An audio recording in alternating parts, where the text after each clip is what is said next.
All right, guys, we are here at chapter 2.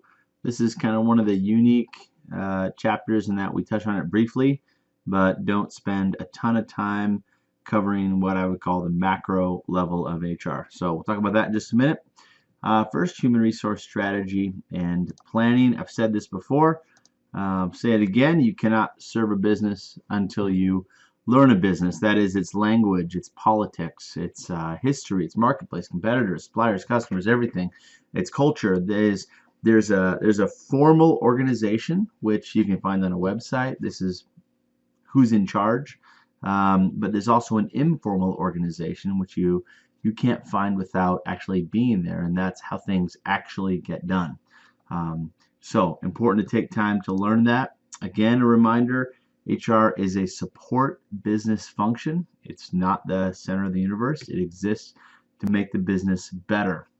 And finally, as I said, this is our introduction to macro level HR. It's going to be the introduction, the content, and the conclusion all in a few minutes. The reason for that is most people, when they go through an HR program, they're going to go in and they're going to support the business, usually at a high level. But the things we're going to walk through really quick are typically what you'd find in an HR manager role. The reason I want to cover it is because a lot of people will go into firms with somewhere between 50 and 1,000 people, and they are the HR department, or else you're an entrepreneur, or you run your own business, or it's a small business, and this then falls to you. So let's kind of go over the sequence here to start with. Strategy and strategic planning. Strategy, you can see the definition here, a plan that an organization follows for how to compete successfully, how to survive, and how to grow. So basically, this is what gives everybody a paycheck. We're going to follow this strategy, and it's gonna make money. Even if it's a not-for-profit, it's going to make money because you still have to pay bills.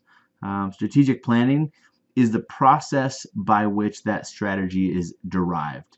So defining the strategy, allocating resources toward the strategy, deciding we're going to do A, we're not going to do B.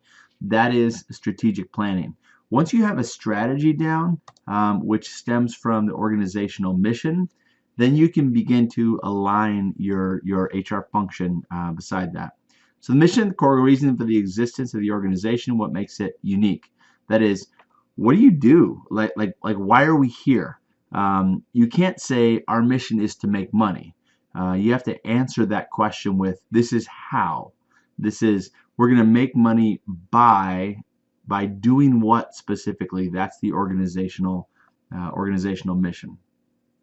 A comment on your boss. If you're in HR, usually that's the CEO or some kind of a director, or ultimately there's a series of bosses that takes you up to the CEO. So this is kind of what I've observed over the years. About 80% of your job, they don't actually care about. You're there to get some things done, get those things done. That's fine. They expect you to do that. 100% of your lingo, they won't care about.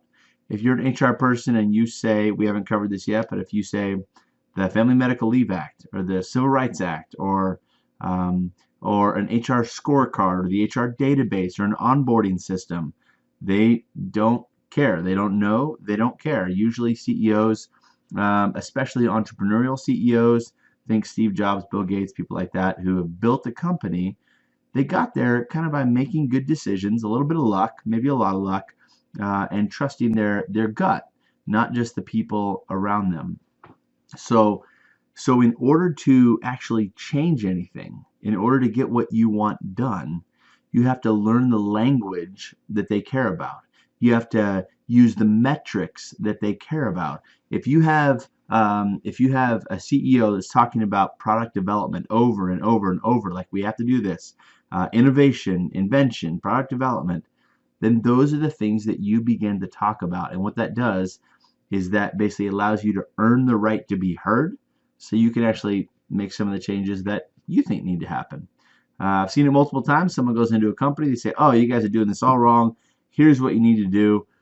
2 weeks later, that person is found in the unemployment line. The reason is they didn't take the time to earn the right to be heard. I think of it like any relationship. Let's say, like I have my wife, Christy, who I love. I honor her. She honors me. And And if I see something that I would like to be different, we don't go out to dinner and say, okay, here's the deal, Christy, from now on, you should do this. No, that's not a successful change strategy. So you sit down and you say, how did we get here? What are the things that you care about? Give me the history, give me the decision making kind of along the way. Um, then you act in such a way that shows it's all about earning the right to be heard, that shows you care about the things that, in this case, your boss or your CEO cares about.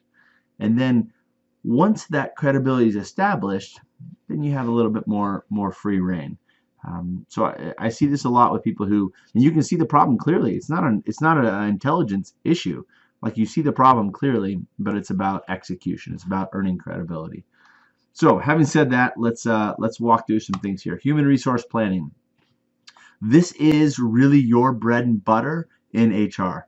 The definition analyzes, identifies the need for, the availability of people so the organization can meet its strategic objectives. So that is back to the strategy. In sum, goes like this: right number of people, right capabilities, right time, right places. If you fail here, you will be replaced and should be. If you win here, you'll stay and you'll grow. This is, in many ways, the bread and butter of HR. It's not about the latest union contract. It's not about the latest grievance, the latest L&I case. It's about, do you have the right type of people in the right jobs, right place, right time? If you can do that, that's your bread and butter. You win. So how do we go about figuring this out as HR people? If you recall, on chapter 1, we took a look at that big, huge graph that looked at kind of the external context, the 7 different domains of HR, and HR activities there in the middle. This is kind of where that starts. We take a look at an environmental scan, a SWOT analysis. S and W, strength and weakness, those are internal to the company. That is, what do we do here that's really good? Like, what are we good at? And weaknesses, what are we not so good at? So how can we use those strengths to capitalize on opportunities, which is the external environment? And how do we limit our weaknesses so that we're not exposed by threats? So you have the top 2 are kind of the internal assessment, and the bottom 2 are kind of the external assessment. Standard protocol for a SWOT analysis. When you have that, you can actually begin what I would call the HR planning process. Part of that is succession planning. So the process of identifying a plan of the orderly replacement of key, important adjective there, of key employees. So if your CEO at your firm falls off a cliff and you don't have a plan for that person, or your director of finance, or your engineering lead, or whatever it is, and you say, well, gosh, I don't know what to do now, I suppose we should advertise, that's not going to go well. A succession plan is your resilience capacity. That is, if you lose any person at any point, a key player on your team, do you have a plan to replace them? So this is not everybody. You don't have to have a succession plan for everybody in the company, but people who are, back to the term we used earlier, like a core competency, or kind of the apex of your human capital. People come and go in organizations. Do you have a plan for everybody to leave? And what does that look like? So that's succession planning. Part of succession planning will depend on your forecast. That is, do you think that your employees, your turnover rate is going to go up? Do you believe that you're going to need less people? You're going to need more people? That all has to do with forecasting, both the internal and the external supply of employees. So let's look at some examples of an external supply of employees. Who's moving to where your company operates, and who's going to leave? So a great example of this is airline pilots right now. I think the average age is, it's like 60 or late 50s, something like that. So they're getting pretty darn close to retirement age. So right now airlines are freaking out, saying, look, the external supply of employees needs to match needs to match what we need with retirees. as well as a standard set of attrition, whatever that looks like, of turnover rate. So who's moving into the area, who's coming into the workforce, who's going into graduate schools or undergraduate institutions. Central is actually a really neat place for pilots. And so you have Alaska Airlines and Horizon and a lot of regionals staring at us going, you guys are the future, and we need you. So anyway, a lot of different areas and pieces of data that would affect the external supply of employees. But the bottom line is, at a macro level, at an HR director level, at what's called a CHRO, with a Chief Human Resource Officer, this is what they're looking at. Constantly saying, are we going to have enough people with the right kind of talent when we actually need them?